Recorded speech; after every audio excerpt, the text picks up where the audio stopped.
lebih Wow. bagus. Respect. Nice ban, Chow di ban, Fredrin juga di Ini ban. aku suka banget. Ini target ban gak sih Om? Yap. Satu Yawi, satunya buat Karti sih. Dan Joy juga ini target ban. Sama-sama memang menitik. Kalau One kita tahu lah adalah hero yang sulit untuk bisa diantisipasi ketika menginjak ke late game. Dan dia tetap sakit terutama dari early game-nya. Joy-nya ini di ban untuk meminimalkan usaha langsung target ke bagian backline dari tim Echo. Oke, tapi Fredrin Band juga aku suka sih dari Arki Hoshi. Sama seperti ketika mereka melawan Onyx tadi ya. Kebanyakan Fredrin ini akan dibuang di banning phase ke pertama.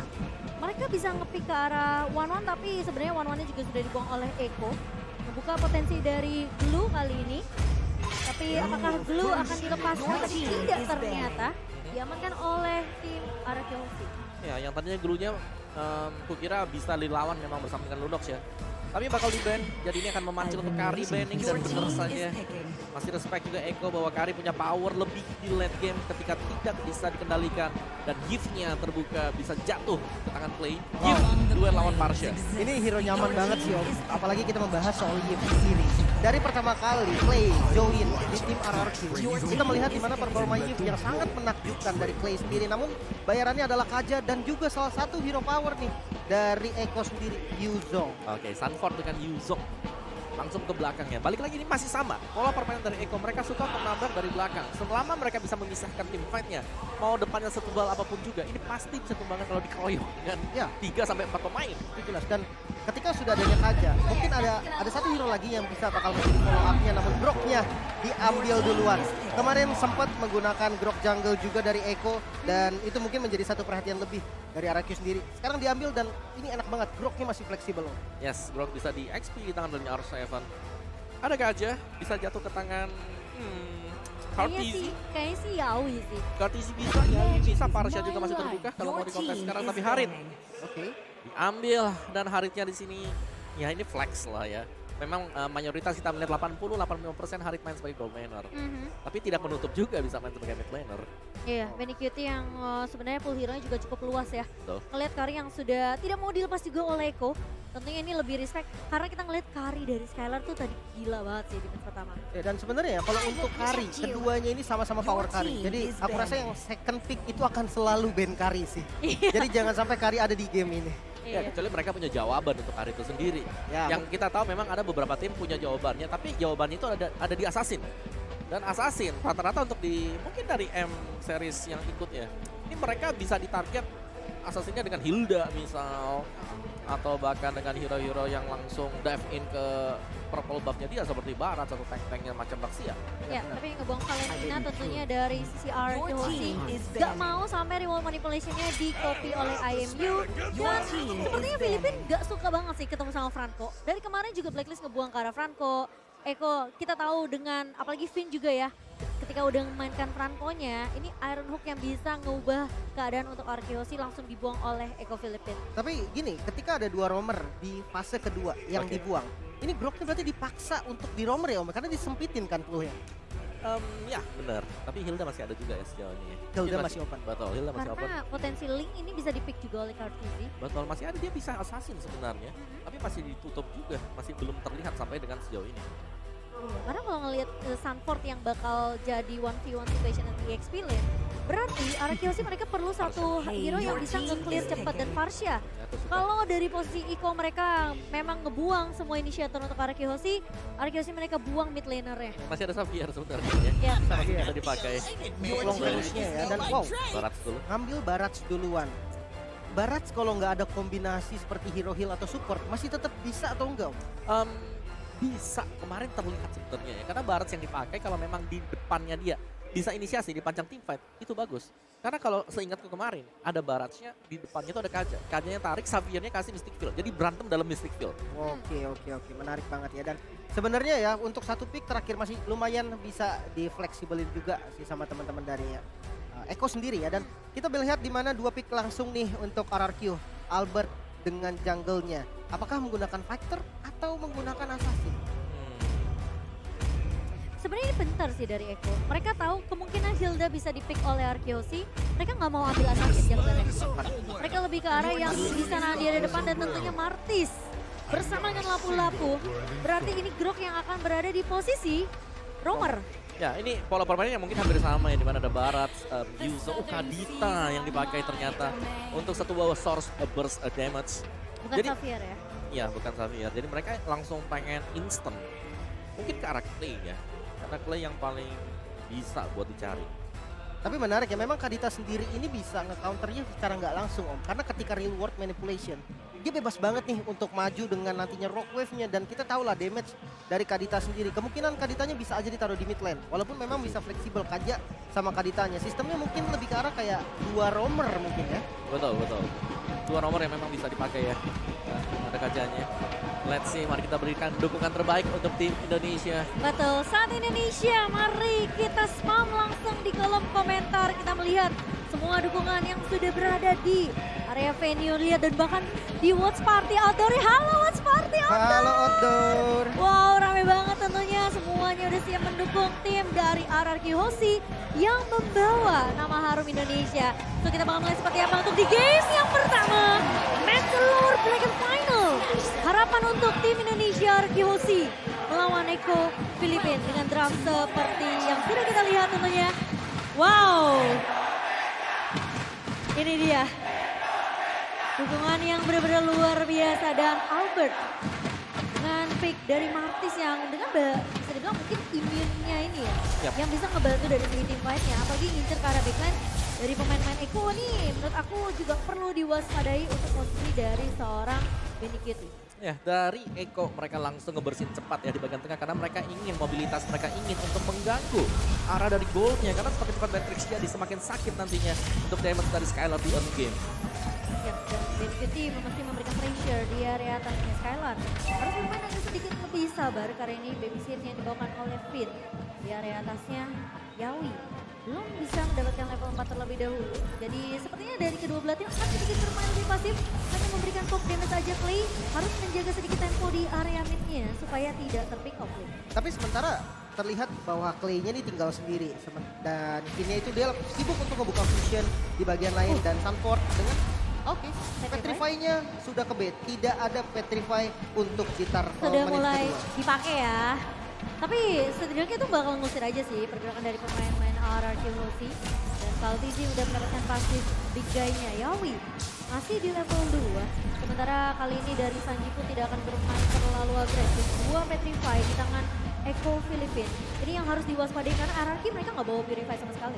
Benar, dan juga pastinya yang lebih membuat Eko bisa memberikan pressure adalah bagaimana mereka menekan. Ini agar Clay-nya nggak jalan kemana-mana, ditahan di mid lane sedemikian rupa. Ya, Jadi bantuan ke goldnya lebih tipis dan harus mengandalkan roamernya.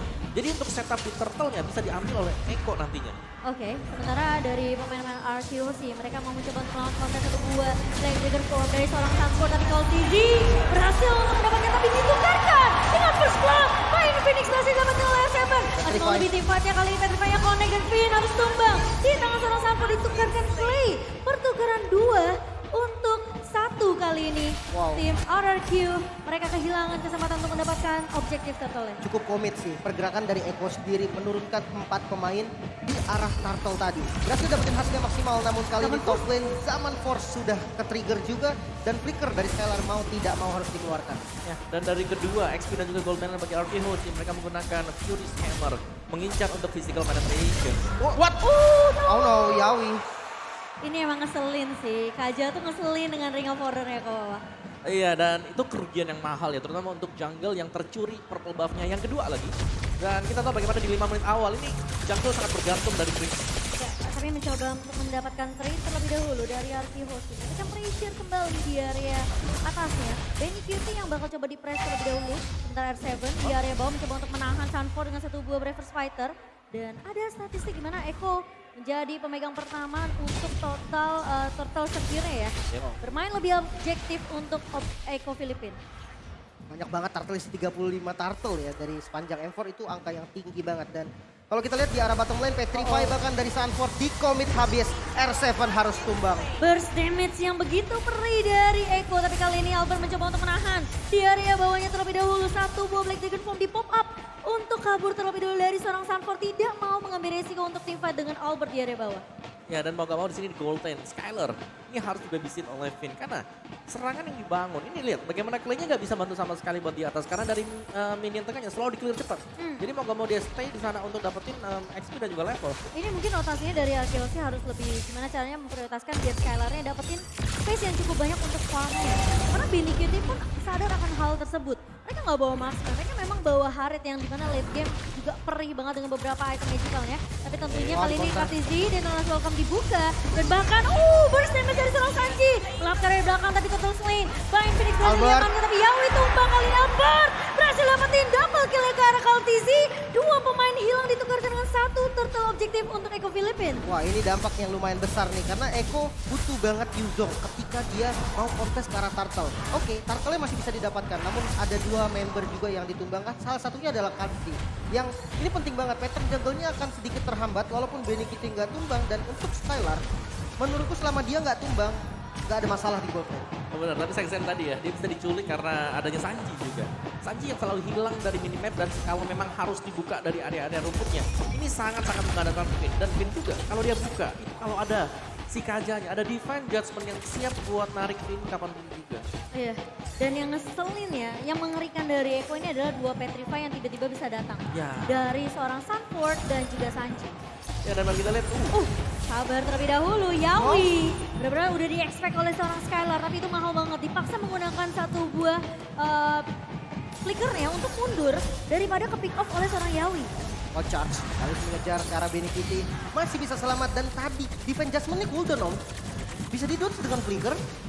Oke, bisa ternyata. Dan untuk tim fight seperti ini ya, tim fight jangka panjang, RTC dia sudah punya Radiant Armor. Dia sustain dan dia respect. Dia Radiant Armor, dia bukan lebih fokus untuk dapetin skill lag, player misal atau bahkan dengan anti kuras untuk first itemnya. Karena dia tahu di early game yang bisa ngasih damage to dia ini adalah Clay. Iya, dan next objektifnya ini berada di atas. Jadi pemain-pemain dari Eko mereka akan main dari area sekitar mid menuju ke area atas, ke area river dari turtle objektif yang ketiga. Sementara RQ mereka harus sudah mulai siap untuk menjawab inisiasi yang bisa aja dibuka oleh Eko Philippines. Bahkan 3 member nih yang diturunkan ke arah gold lane. Mereka siap banget untuk fight. Tapi RRQ juga nggak kalah siap. Namun di bottom lane ternyata Rockwave lagi-lagi R7 yang menjadi korban. Ngeselin banget combo Sanford dan juga Sanji. Berkali-kali kita lihat R7 menjadi korban kedua kalinya. Dan dengan adanya turtle yang sudah mulai di-poke kali ini. Yawi maju dengan satu buah Divine Judgment namun Clay bakal coba ditabrak dengan seorang Sanford. Kali back dari Rockwave di pop up. Alba mencoba untuk bertahan tapi kali ini Sanji menahan dari area midnya. Sehingga membuat Eko Philippines mereka bisa mendapatkan turtle slain by Infinix untuk yang ketiga kalinya. Oh no, harus reset terlebih dahulu. RRQ nggak boleh ngikutin ritme permainan yang sudah dibuat sama Eko sendiri. Sanji selalu berani untuk melakukan trapping. Ketika mereka turun ke arah bottom lane, dua Petrify pun ready untuk dikomit demi mendapatkan kill ke arah R7. Ya, dan jalan Sanford ini selalu bisa masuk dari belakang juga. Yuzong dia, timingnya dia masuk, itu selalu bisa memberikan impact besar untuk tim Eko. Ini informasinya harus benar-benar pasti dari arah Kiyoshi karena R7 yang mungkin bisa jadi target bulan-bulanan dari Eko Philippines. Ini cukup bahaya, tapi Finn coba untuk wild charge maju mengusir pergerakan dari Sanford dan Skylar. Sepertinya harus bertukar lane terlebih dahulu karena sudah kehilangan turret juga tadi di area atasnya. Sehingga akan bermain lebih aman kali ini di area bawah. Tapi sudah melakukan rotasi terlebih dahulu. Tunggu siapa yang bisa diculik terlebih dahulu. Skylar sepertinya akan menjadi target tujuan. Satu buah Darkness Welcome berhasil ditahan terlebih dahulu oleh Kartizi. Menarik ke arah Skylar. Lihat Yawi mencoba untuk melakukan conceal. Tapi Skylar berhasil mundur dengan cukup selamat. Wow, mereka nge-zoning doang sih tadi. Mereka mau outer turret yang ada di bottom lane. Dan sekarang sudah didapatkan. Vision yang dimiliki oleh Eko sendiri akan lebih luas nih. Tengahnya udah hancur dan invasi jungle mungkin aja dilakukan. Ya, tapi itu adalah 5-man rotation yang dilakukan oleh Eko. Mereka standby di bawah di area dari Orange Buff. Oke, tapi kalau Tizi tertangkap kali ini momen demolition di pop up oleh seorang Clay. Sanji mulai datang dari area backline. Ini satu buah burst dari seorang Sanji. Menumbangkan Clay kali ini. Sementara pemain-pemain dari Eko juga kehilangan Kartizi. Pertukaran 1 untuk 1. Sejauh ini dari laningnya ini masih bisa dipegang oleh Eko Philippines dengan perbedaan network yang bisa kita bilang cukup jauh di menit ke-8 kali ini. Ya, 4.500 gold difference dan Cortese respect 4 physical damager, ada anti-curas di sana untuk next item setelah Radiant Armor. Dan misalnya untuk Haritnya dia udah menjadi full damage semua dari Kaditanya full damage dan Haritnya juga full damage. Jadi bahaya banget ya. Dan kita tahu bagaimana untuk tim Echo, Kadita ini adalah hero yang selalu berada di dalam rumput. Jadi butuh banget yang namanya Athena Shield juga, misal di roamer dari Arkehosi.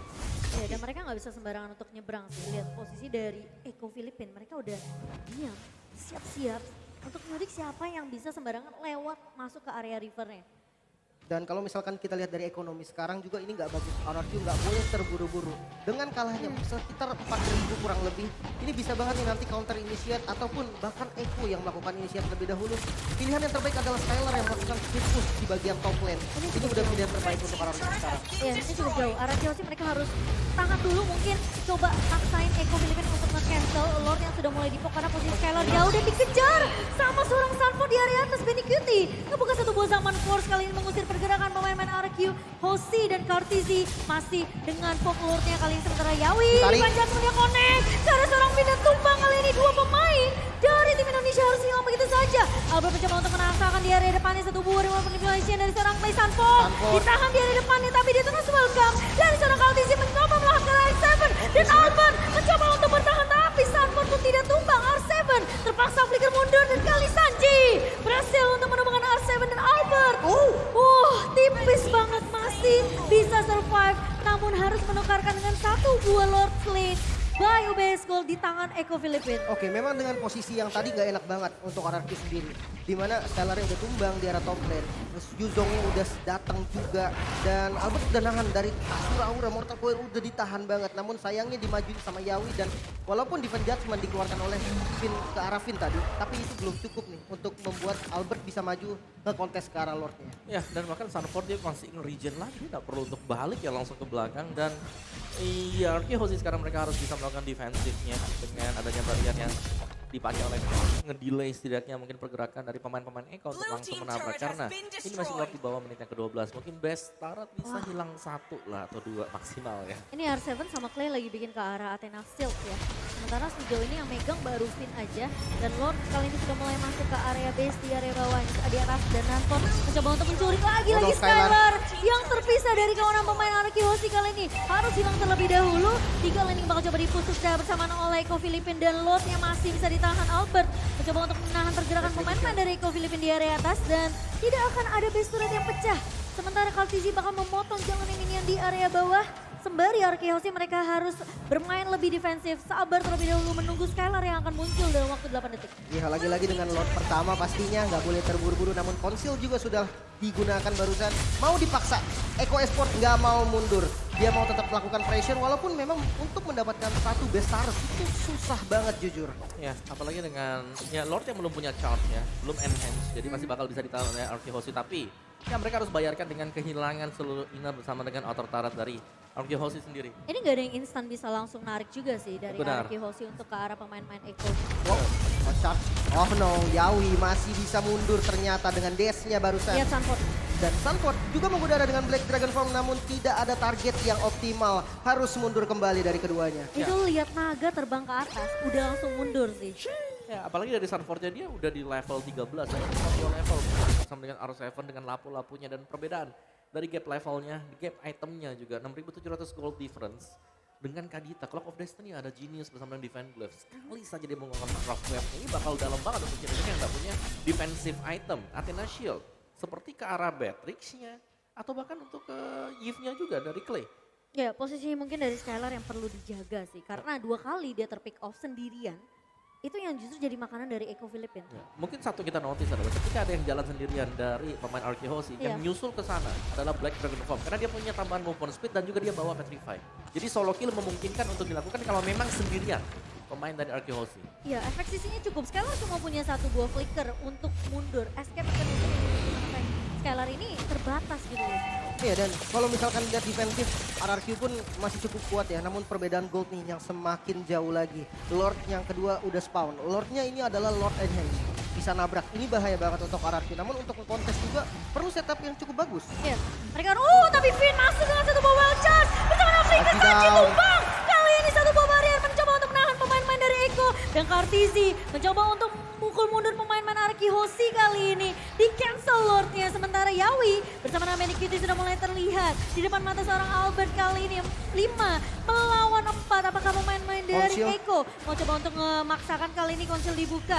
Yawi mencari target yang tepat untuk ditarik dengan Divine Judgment. Tapi Sanford sudah diprediksi dengan adanya pergerakan dari R7 kali ini di area midnya. Dipukul mundur terlebih dahulu. Tarik ulur Oh, no. Yawi dengan satu buah barrier yang begitu baik dari seorang Finn mencoba untuk menahan Yawi. Tapi kali ini Skylar tumbang menjadi target utama dari seorang Sanford. Albert harus mundur bersama dengan seorang Finn. Satu ditukarkan satu. Memang sempat menyulik ke arah Sanji. Tapi satu buah Divine Judgment lagi-lagi masih menjadi PR untuk tim Araki Hoshi. Ya, dan bahkan wild charge-nya pun dipakai untuk defensif, mau tidak mau. Sementara kan ini Lord yang terbuka sepertinya harus direlakan oleh teman-teman Anarki sendiri. Melihat posisi dari Sanji juga yang sedang melakukan trapping ke arah orange buff. Ini bakal cukup bahaya, informasi bisa diberikan dan hati-hati pencurian dari orange buff-nya. Ya, ini mau gak mau memang ya tadi harus ditahan juga karena Skylar memberi damage terutama buat Araki Hoshi ini tumbang. Jadi Skylar menjadi fokus ya untuk Eko. Begitu mereka dapetin Skylar mereka langsung tabrak habis-habisan juga karena mereka tahu mereka punya power. Kalau hanya mengandalkan Clay kan paling apa? Ice Queen One, Glowing One. Ini dia damage-nya ini bukan damage yang burst bener, tapi memang bisa memberikan efek sisi dan tapi Kartizi. Ini adalah Barats. Dengan big guy dia, otomatis dia juga punya resilience. Iya, dia punya defensif yang kuat juga di area Benar. depannya. Jadi garda terdepan dari Eko dan kali ini Lordnya yang sudah mulai masuk ke area base turret dari Arki Hoshi. Loncat. Finn mencoba untuk menahan dengan satu buah Tarik. wildcat tapi tarik. Winter Truncheon flicker mundur dari seorang Finn. Dan kali ini Ceremon Force dibuka oleh seorang Benny Cutie. Mencoba untuk menahan Albert di area belakangnya. Sanford mengejar lagi-lagi ke arah seorang Skylar. Tapi Lordnya masih bisa ditahan tapi ternyata Skylar tumbang. Terkena efek dari seorang Sanford tapi ternyata Clay masih bisa mendapatkan trade tersebut. Oh, R7 R7. sama Barca pribadi tapi terkena Petrify. Dari seorang Sanji. Sanji ditahan. Satu buah barrier yang akan menyelamatkan hidup seorang Sanji. Ternyata Oh, Sanji zaman tidak force. terpick off. Tapi ternyata Albert tumbang begitu saja. Benny Cutie begitu bebas. Dan game pertama sepertinya tidak akan sedikit bisa ditahankah kali ini. Dari Arki Hoshi masih memiliki nyawa. Masih bisa melakukan defensif. Yawi. Satu buah Divine Judgment. Dan bahkan satu buah burst. Dan oh my god. Dari RCB benar-benar coba ditahan di area depannya Clay. Mencoba untuk bertahan. Oh, no. Dan bahkan Benny Cutie akan memberikan game pertama